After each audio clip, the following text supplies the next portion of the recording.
کہا جائے کہ سب سے زیادہ توہین اگر دنیا کے کسی لٹریچر میں ہے تو وہ صحاح ستہ ہے، اس کے بعد سب خاموش ہو جائیں گے۔ وجہ کیا ہے کہ صحاح ستہ سے زیادہ محبت ہے بنسبت رسول اللہ صلی اللہ علیہ وآلہ وسلم سے۔ یاد رکھیں، اگر معرفت رسول اللہ صلی اللہ علیہ وآلہ وسلم چاہیے تو وہ اہل بیت سے ملے گی، وہ ان لوگوں سے نہیں ملے گی جو بت پرست تھے، ان لوگوں سے نہیں ملے گی جو یہودی تھے اور دین اسلام میں داخل ہوئے اور تحریف کی۔ ہم تو لعنت بھیجتے ہیں ہر اس فرد پہ کہ جس نے دین میں تحریف کی، چاہے وہ کوئی بھی ہو۔ ہمیں نسبت دی جاتی ہے عبداللہ ابن سبا سے، ہم لاکھ دفعہ اس پہ لعنت بھیجتے ہیں۔ کتنے لوگ تیار ہیں لعنت بھیجنے کے لیے ان پر کہ جن سے ہزاروں روایتیں لیں اور وہ یہودی تھے اور ان کے حسب نسب کا پتہ نہیں تھا۔ اس موضوع کو بعد میں کبھی ڈسکس کریں گے، لیکن اس وقت ہم یہ بتاتے چلیں کہ عالم اسلام کے لیے اور خصوصاً رسول اللہ صلی اللہ علیہ وآلہ وسلم کے لیے جو سب سے خطرناک لٹریچر ہے وہ صحاح ستہ ہے۔ اب اتنی بات واضح ہے کہ یہ جو کچھ ابھی ہم بیان کرنے والے ہیں یہ 100% غلط ہے، کیونکہ اہل بیت کی تعلیمات کے بالکل خلاف ہے، لیکن یہ بالآخر صحیح بخاری میں ہے اور بہت ساری کتابوں میں ہے۔ اور وہ موضوع کیا ہے کہ معاذ اللہ نسبت دی جاتی ہے صحیح بخاری میں رسول اللہ کو کہ معاذ اللہ آپ نے کئی دفعہ معاذ اللہ صحیح بخاری کے بقول خودکشی کی کوشش کی، لیکن یہ روایت فقط صحیح بخاری میں نہیں ہے، یہ کئی طرق سے نقل ہوئی ہے۔ اس کا جواب بھی اس صورت میں دیا جاتا ہے کہ نہیں، یہ قول حضرت عائشہ کریں گے، یہ زہری کا ہے، یہ بلاغات زہری ہے، یہ ادراج زہری ہے۔ اس کو ہم بعد میں ڈسکس کریں گے۔ اب آپ کے سامنے صحیح بخاری کی کہ چند ترجموں کو پڑھ کے تیزی سے سناتے ہیں اور کنایتاً ان کو مختصر سا ہم پڑھ دیں گے، باقی آپ اسکرین پہ دیکھیں۔ تیسیر الباری ترجمہ صحیح بخاری اور مترجم کا نام ہے علامہ وحید الزمان صاحب، نعمانی کتب خانہ اردو بازار، جلد نمبر 6 صفحہ نمبر 435، کتاب التعبیر۔ یہاں سے روایت کا سلسلہ شروع ہوا اور خرافات سے بھری ہوئی روایات ہیں کہ جن میں سب سے اہم موضوع یہ ہے کہ معاذ اللہ رسول اللہ صلی اللہ علیہ وآلہ وسلم کو پتہ ہی نہیں چلا کہ وہ نبی ہو گئے۔ اہل بیت کی تعلیمات یہ ہیں کہ حضرت آدم سے لے کے حضرت عبد المطلب اور ان کے بعد حضرت عبداللہ علیہ السلام تک سب انتظار کر رہے تھے کہ یہ نور دنیا میں ظاہر ہو، یعنی نور رسالت رسول اللہ صلی اللہ علیہ وآلہ وسلم۔ یہودیوں کو معلوم تھا کہ اس علاقے میں ایک نبی آنے والا ہے، لیکن معاذ اللہ تعلیمات صحاح ستہ کے مطابق رسول اللہ صلی اللہ علیہ وآلہ وسلم کو نہیں معلوم تھا کہ میں نبی ہوں، حتیٰ انہیں یہ معلوم ہی نہیں ہوا معاذ اللہ صحاح ستہ کے بقول کہ میں نبی ہو گیا ہوں۔ اور یہ روایت طویل ہے کہ جس کو آپ پڑھ لیں کہ حضرت ختیجہ ورقہ ابن نوفل کے پاس لے گئیں۔ ورقہ ابن نوفل کون؟ حضرت ختیجہ کے چچا زاد بھائی کہ جو عیسائی ہو گئے تھے، اور انہوں نے بائبل وغیرہ کے اس زمانے میں عربی میں ترجمے بھی کیے۔ انہوں نے خبر دی کہ تم نبی ہو گئے ہو، معاذ اللہ۔ جبکہ ہمارا عقیدہ ہے اہل بیت کے مطابق کہ خود آپ کو معلوم تھا اور حضرت ختیجہ بھی انتظار کر رہی تھیں، اور یہی وجہ تھی شادی میں تاخیر کی۔ اب یہاں پہ روایت کا واضح حصہ کہ جو پیلے رنگ میں ہم نے ہائی لائٹ بھی کر دیا ہے کہ چند ہی روز بعد ورقہ گزر گئے اور وحی کا آنا بھی بند رہا۔ ہم کو یہ خبر پہنچی کہ حضرت صلی اللہ علیہ وآلہ وسلم کو اس وحی کے بند ہو جانے کا سخت رنج ہوا۔ اب عام طور پہ جب یہ روایت بیان کی جاتی ہے تو کہا جاتا ہے کہ یہ جو جملہ ہے ہم کو یہ خبر پہنچی، یا عربی میں فیما بلغنا حزنن، تو یہ قول ہے زہری کا، جبکہ کوئی دلیل نہیں ہے کہ یہ قول ہے زہری کا۔ یہ پوری روایت حضرت عائشہ سے نقل ہوئی، یعنی دوران روایت انہوں نے بعد میں دوبارہ تاکید کی کہ ہم تک یہ خبر پہنچی۔ اس میں کہیں بھی زہری نے یا کسی نے یہ نہیں کہا کہ یا کسی اگلے راوی نے کہ قال الزہری۔ یہ اس روایت کو تو زہری سے نسبت کر کے کھیلا جا سکتا ہے، لیکن بات یہ ہوتی ہے، سوال یہ پیدا ہوتا ہے جو باقی طرق ہیں ان کا کیا کیا جائے گا، اور وہ آپ کے سامنے بعد میں بیان ہوں گی۔ ہم کو یہ خبر پہنچی کہ حضرت صلی اللہ علیہ وآلہ وسلم کو اس وحی کے بند ہو جانے کا سخت رنج رہا۔ کئی بار تو آپ نے رنج کے مارے یہ چاہا کہ پہاڑ کی چوٹی سے اپنے تئیں گرا دیں۔ آپ جب بھی پہاڑ کی چوٹی پر اس ارادے سے چڑھتے تو جبرائیل نمودار ہو جاتے اور کہتے ہائے کوئی ایسا کرتا ہے، تم تو اللہ کے سچے پیغمبر ہو۔ یہ حال دیکھ کر آپ کو ایک گونے قرار آ جاتا، کچھ تسلی ہو جاتی اور آپ اس ارادے سے باز آ کر لوٹ آتے۔ جب ایک مدت گزر جاتی اور وہی بند ہی رہتی تو آپ اسی ارادے سے ایک پہاڑ کی چوٹی پر چڑھ جاتے کہ گرا کر اپنے تئیں ہلاک کر ڈالیں۔ اتنے میں جبرائیل نمودار ہوتے اور یہی کہنے لگتے ہائے تم تو اللہ کے سچے پیغمبر ہو، آپ اس عزم سے باز آ جاتے۔ اب آپ تصور کریں کہ صحیح بخاری میں یہ ایک پہلا ترجمہ تھا جناب علامہ وحید الزمان کا کہ رسول اللہ صلی اللہ علیہ وسلم کو خودکشی کی نسبت دی۔ اب آپ تصور کریں کہ یہ کتابیں زیادہ خطرناک ہیں یا جو ویسٹرن کنٹریز میں جاہل لوگ کہ جو ان کتابوں کی وجہ سے رسول اللہ صلی اللہ علیہ وسلم کے دشمن ہو رہے ہیں اور ساتھ ہی ان دہشت گردوں کی وجہ سے، تو سوال یہ پیدا ہوتا ہے کہ کیوں ان کتابوں کو صحیح کہا جا رہا ہے۔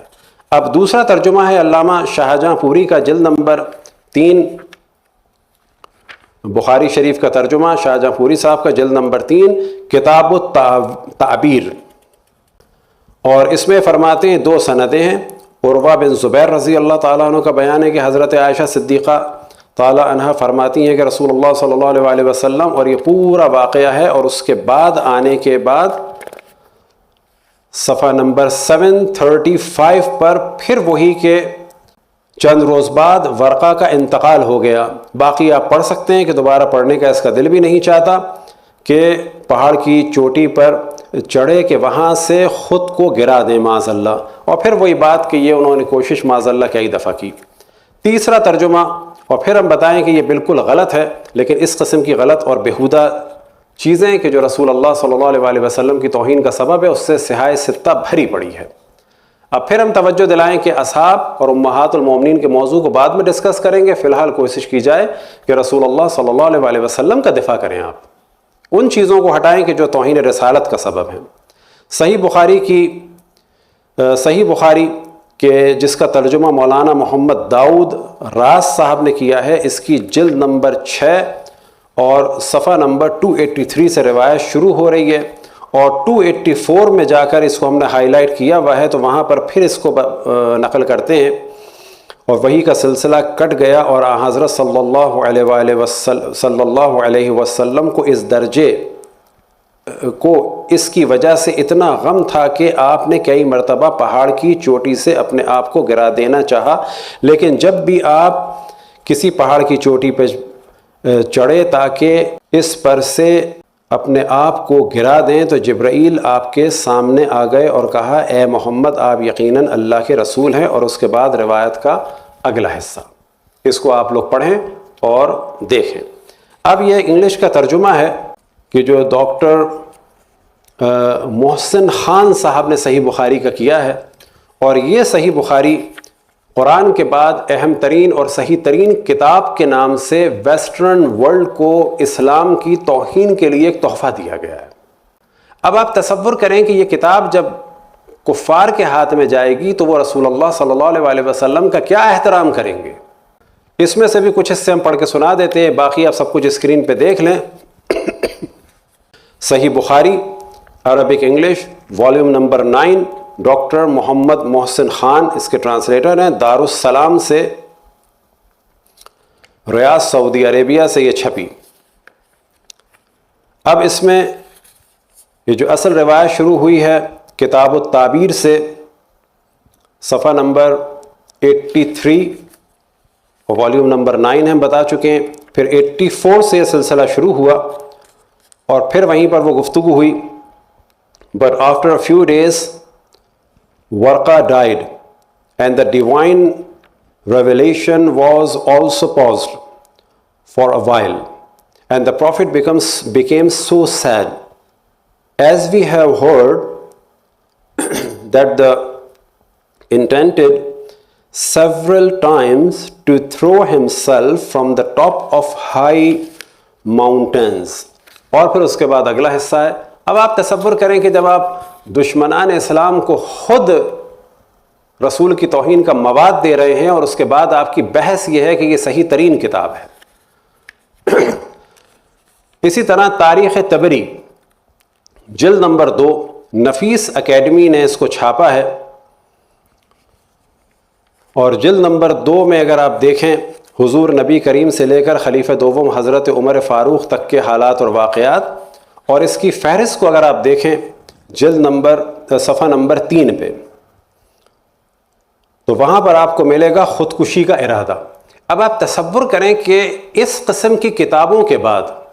ہمیں تعجب یہ ہوتا ہے کہ آپ پروپیگنڈا کرتے ہیں کہ فلان شخص نے توہین صحابی کر دی، توہین صحابہ کا مرتکب ہوا، لہٰذا اس کو سزا دینی چاہیے۔ سوال یہ پیدا ہوتا ہے، یہ خودکشی کی نسبت لفظ خودکشی کو استعمال کر کے ان کتابوں کو چھاپنے کے بعد کبھی آپ کے ذہن میں نہیں آیا کہ یہ توہین رسالت کا موضوع ہے؟ اب اس کے بعد پیج نمبر 60 کے جو آپ کے سامنے ہے، اور یہاں ہیڈنگ موصوف نے یہ دی ہے خودکشی کا ارادہ۔ اب یہاں پر روایت کیا ہے؟ یہ زہری والی روایت نہیں ہے، یہ الگ روایت ہے۔ میں خواب سے بیدار ہوا، ایسا معلوم ہوتا تھا کہ میرے قلب پر نوشتہ ثابت ہو گیا،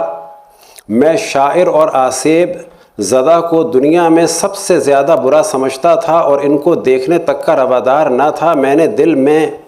کہا میرا نفس ضرور شاعر یا آسیب زدہ ہے،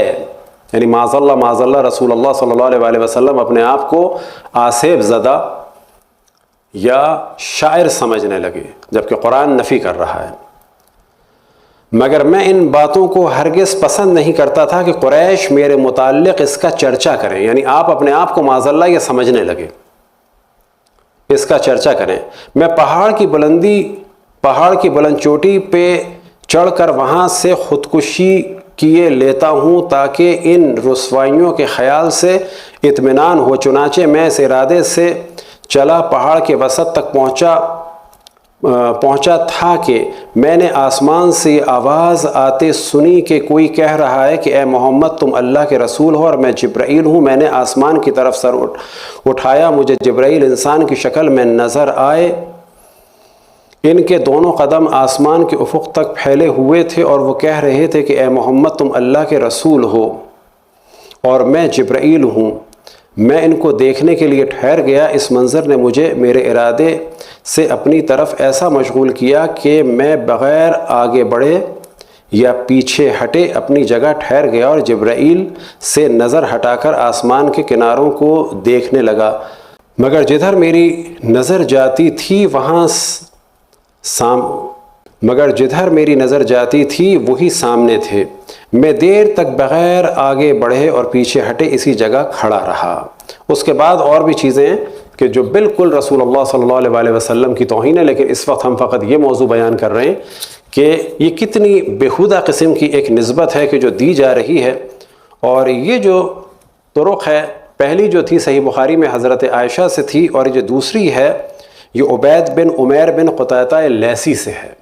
تو یہ کہنا کہ ہر وقت اس کا جواب یہ دے دیا جائے کہ یہ بلاغات زہری ہے یا ادراج زہری ہے۔ ادراج کہا جاتا ہے روایت کے اس حصے کو کہ جو راوی کا ہے لیکن وہ روایت محسوس ہوتا ہے۔ تو اگر بخاری کا تو آپ دفاع کر سکتے ہیں بلاغات زہری کہہ کے، ادراج زہری کہہ کے، لیکن اس کی بھی کوئی دلیل نہیں ہے۔ لیکن یہ جو دوسری طریق تاریخ طبری نے بیان کی، اس کا کیا کیا جائے گا؟ یہ سب کچھ غلط ہے، بلا شک غلط ہے۔ اشرف الانبیاء کی ذات اس سے بہت بلند ہے، لیکن ہم یہ بتانا چاہتے ہیں کہ وہی ہاتھ کے جو اہل بیت پر ظلم کر رہے تھے، وہی ہاتھ رسول اللہ کی توہین کا مرتکب ہو رہے تھے، اور آج بھی وہی ہاتھ رسول اللہ کی توہین کو دنیا میں بانٹ رہے ہیں، بیچ رہے ہیں، کتابیں چھاپ رہے ہیں رسول اللہ کی توہین کے لیے، اور رسول کی آل پر اور آل کے چاہنے والوں پر ظلم کر رہے ہیں۔ زمانہ بدلا نہیں ہے، پالیسی وہی ہے۔ تاریخ طبری عربی آپ کے سامنے، الجزء الثانی، تحقیق محمد ابو الفضل ابراہیم، دار المعارف بمصر، اور اس میں اگر آپ دیکھیں تو وہی والا موضوع ہے کہ رسول اللہ صلی اللہ علیہ وسلم معاذ اللہ اپنے آپ کو شاعر اور مجنون سمجھ رہے تھے، اور اس کے بعد معاذ اللہ آپ نے اپنے آپ کو گرانے کی کوشش کی۔ تیسری چیز کہ جو تاریخ جو تفسیر مراغی میں بیان ہوئی، تفسیر مراغی کہ جو احمد مصطفیٰ المراغی کی ہے، اس کے 30ویں جلد میں اگر جائیں تو وہ فرماتے ہیں اجمع الروات علی ان سبب نزول هذه السورہ حدوث فطرت النبی، یعنی یہ پورا واقعہ کہ بعد میں انہوں نے خود بیان بھی کیا ہے حزنا شدیدا حتی، اس کے بعد ہے مرارا الی الجبال لیتردى من شواہقها، کہ کئی دفعہ آپ نے کوشش کی کہ اپنے آپ کو معاذ اللہ پہاڑ کی بلندیوں سے گرا دیں، اور اس سے پہلے کیا فرماتے ہیں اجمع الروات، کہ تمام اہل سنت راویوں کا اجماع ہے اس چیز پہ۔ یہ ہے تفسیر مراغی۔ اسی طرح سے ایک اور طریق سے اس روایت کو نقل کیا گیا، اور وہ ہے جناب ابن عباس سے کتاب الطبقات الکبیر، ابن سعد کی جسے کہا جاتا ہے طبقات ابن سعد، اس کی جلد نمبر 1 صفحہ نمبر 166، اور اس کی طریق کیا ہے کہ جو آپ کے سامنے ہے، عن ابن عباس ان رسول اللہ لما نزل علیہ الوحی، اور پھر اس کے بعد یہ پورا واقعہ ہے، اور اس کو آپ دیکھ سکتے ہیں۔ اس کے بعد تفسیر سراج المنیر ہے کہ جو شیخ امام الخطیب الشربینی الشافعی القاہری کی ہے، اور وہ بھی اس واقعے کو اس تفسیر میں بیان کرتے ہیں صفحہ نمبر 560 میں۔ اسی طرح سے دلائل النبوہ میں، اب یہ دلائل النبوہ جو ہے کہ جو امام بہقی کے نام سے، اب یاد رکھیں کہ بہق جو ہے نام تھا پرانا سبزوار کا، ایک تاریخ بہقی یا مسعودی ہے کہ جو فارسی میں ہے ابو الفضل کی، اور ایک تاریخ مسعودی ہے جو علی بن حسین مسعودی کی ہے، جنہیں کہا جاتا ہے مروج الذہب، وہ اس کے علاوہ ہے، اور اسی طرح سے ایک اور تاریخ بہق کے نام سے ہے کہ جو ابو الحسن بہقی کی ہے۔ یہ ہے دلائل النبوہ۔ اب اس کے سفر الثانی میں صفحہ نمبر 146 کی تصویر آپ کے سامنے ہے، پھر 47 کی ہے، پھر 48 پر جو آپ کے سامنے ہائی لائٹ کیا ہے، اسی موضوع کو وہ بیان کرتے ہیں کہ اس پر تفصیل سے ہم نہیں پڑھیں گے، آپ لوگ اس سے پڑھ بھی سکتے ہیں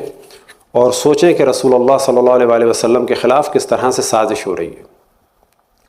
پھر اس کے بعد موضوع ایک کتاب آ جاتی ہے صحیح سیرت النبوی، دار النفائس کی ہے، اور اب یہ صحیح سیرت النبوی میں اس کو بیان کیا جا رہا ہے۔ ایک دفعہ ہوتا ہے ضعیف روایت، اول تو یہ ضعیف نہیں ہے آپ کے، لیکن قطعاً غلط ہے۔ یہ وہ کام ہے کہ جو دشمنان اہل بیت نے کیا، اہل بیت کو قتل کیا، رسول اللہ کی سیرت کو برباد کرنے کی کوشش کی گئی۔ آج بھی وہی کام ہو رہا ہے، اہل بیت کے خلاف کام ہو رہا ہے، اہل بیت کے چاہنے والوں کے خلاف کام ہو رہا ہے، لیکن رسول اللہ کی توہین ہو رہی ہے بہت سسٹمیٹیکل طریقے سے۔ اور یہ ہماری گفتگو ہے، اینکر پرسن آئیں اس کو دیکھیں، ایکٹیوسٹ دیکھیں، یہ کیا ظلم ہو رہا ہے کہ غیر مذہب کی عیسائی بچیوں پہ آپ ظلم کریں گے، ان کتاب چھاپنے والوں سے آپ سوال نہیں کریں گے کہ رسول کی توہین یہ کیسے ہو رہی ہے۔ صحیح سیرت نبوی کی